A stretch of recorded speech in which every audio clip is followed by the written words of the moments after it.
मुकेश साहनी, आपको याद है 2020 में वो प्रेस कॉन्फ्रेंस से बीच उठ के चले गए कि उनको 65 सीट चाहिए, फिर वो भारतीय जनता पार्टी के साथ गए, आए, मुलाकात हुई, 13 सीटों पे चुनाव लड़ा। वो मैं आपको कर रहा था दबाव की राजनीति, वो बड़ा मंत्रालय चाहते थे, उनके पास मत्स्य पालन का मंत्रालय था। मैं खान मार्केट में गया था, तो एक साइड टेबल पे मुकेश साहनी बैठे हुए थे। वो किसी से डील करना चाह रहे थे, बात अपने जो भी बात कर रहे थे कि उनको बड़ा मंत्रालय चाहिए। वो भारतीय जनता पार्टी के एक नेता थे, उन्होंने कहा देखिए ऐसा नहीं होता, हमारे यहाँ दबाव की राजनीति नहीं होती है। उससे ये भनक लग गई थी कि मुकेश साहनी दबाव बना के अपना मंत्रालय बड़ा चाहते हैं, मलाईदार कह सकते हैं आप। उसके कुछ दिन बाद उनकी 3 विधायक जो है भारतीय जनता पार्टी में शामिल हो गए थे, जिससे साहनी फिर सरकार से अलग भी हुए, मंत्री पद से इस्तीफा दे दिया। हाँ, आप अमित कुछ कह रहे थे मुकेश साहनी पे।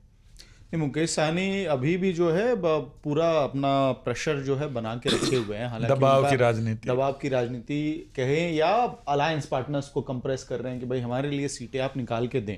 अभी तक देखिए तेजस्वी यादव को मुख्यमंत्री का चेहरा डिक्लेयर नहीं किया है, लेकिन एक व्यक्ति जो बार बार इंडिया गठबंधन महागठबंधन की तरफ से कह रहे हैं कि मैं डिप्टी सीएम का फेस हूं, वो सिर्फ मुकेश साहनी है।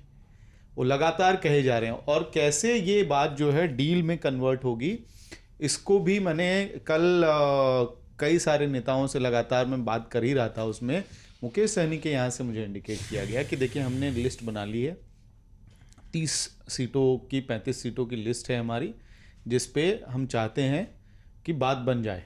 और बहुत डिले हो गया है, यात्रा खत्म हो गई, जो मोमेंटम था वो डाउन जा रहा है। और मुकेश साहनी ने मुझे, जब यात्रा चल रही थी उस वक्त उन्होंने मुझे कहा था कि 2 तारीख से लेकर 10 तारीख के बीच में स्ट्रीमलाइन हो जाएगा सितंबर में, तो उस ट्रैजेक्टरी से 1 महीना लेट हो गया है। तो मैंने कहा कि भाई डील ब्रेकर क्या होगा, 30 सीटों का तो आपका है नहीं सिस्टम इतना बड़ा कि आप राज्य भर में 30 सीटें लड़ाना भी मुश्किल हो जाएगा, कैंडिडेट ढूंढना मुश्किल हो जाएगा।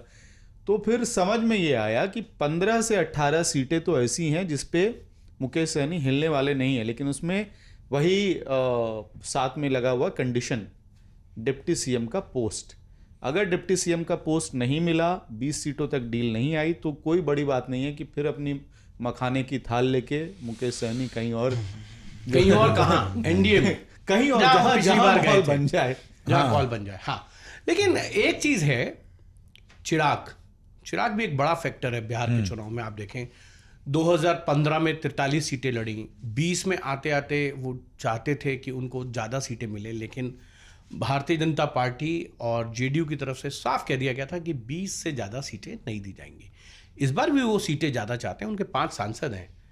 क्या आपको लगता है कि चिराग पासवान जिस तरीके का एक नैरेटिव बिल्ड करने की कोशिश कर रहे हैं, उनकी पार्टी के मंचों से चिराग को मुख्यमंत्री बनाए जाने की बात है, इसको कैसे आप देखते हैं? भारतीय जनता पार्टी के कई नेताओं ने तो उनको बुला के कह दिया देखिए इस तरीके से अगर आप करेंगे ये ठीक नहीं है। उसके बाद कुछ दिन वो संभले भी हो। फिर क्या है चिराग? मैं चिराग पासवान के जो उनके वो जीजा जी है ना, नाम क्या उनका? अरुण। हाँ। तो उनका मैंने, जब उन्होंने ट्वीट किया था सबसे पहले एलजेपी ने कि हमारी पार्लियामेंट्री बोर्ड ने ये फैसला किया है कि चिराग पासवान चुनाव लड़ेंगे बिहार का, तो उनका मैं इंटरव्यू करने के लिए गया था। उन्होंने मुझे इंटरव्यू दिया था बिहार निवास के अंदर, चाणक्यपुरी के अंदर।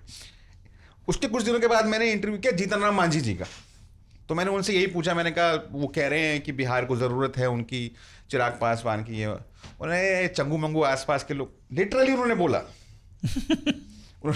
ऑन रिकॉर्ड में उन्होंने बोला कि आसपास के चंटू बंटू टाइप के कुछ लोग हैं, ये कुछ बोल देते हैं, और हमारा नेता, हमारा चेहरा नीतीश कुमार है। लेकिन नीतीश कुमार क्या भारतीय जनता पार्टी की तरफ से अगले मुख्यमंत्री होंगे, ये अभी तक घोषणा नहीं की गई है। यही कहा गया है उनकी लीडरशिप में चुनाव लड़ा जाएगा, जैसे एकनाथ शिंदे की लीडरशिप में चुनाव लड़ा गया था। क्या इस बार वही स्थिति है अमित कि अगर सीटें कम हुई जो 2020 में, क्योंकि भारतीय जनता पार्टी ये घोषणा करके गई थी कि नीतीश कुमार अगले मुख्यमंत्री होंगे, इस बार भी नीतीश कुमार को मुख्यमंत्री घोषित करके जाएंगे या ये कह के जाएंगे कि उनकी लीडरशिप में चुनाव लड़ा जाएगा?